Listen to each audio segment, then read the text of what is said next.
শুভ বৃহস্পতিবার। তো বন্ধুরা, আমি চলে এসেছি আমার ঠাকুর ঘরে পুজো দেওয়ার জন্য। আর এই দেখো, আজকে ফলও নিয়ে এসেছি। আর এখানে আছে ক রকমের আপেল, আর লাল আঙুর, কলা, শসা, বেদানা, পেয়ারা আছে, একটা বড় সাইজের তরমুজ। বাহ, দারুণ তরমুজটা।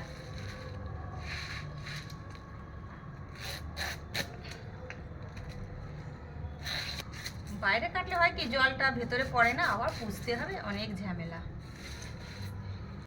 আর কালকে যখন আমরা দশমী পুজো না নবমী পুজো দেখতে গেছিলাম, তখনই কিনে নিয়ে এসেছি।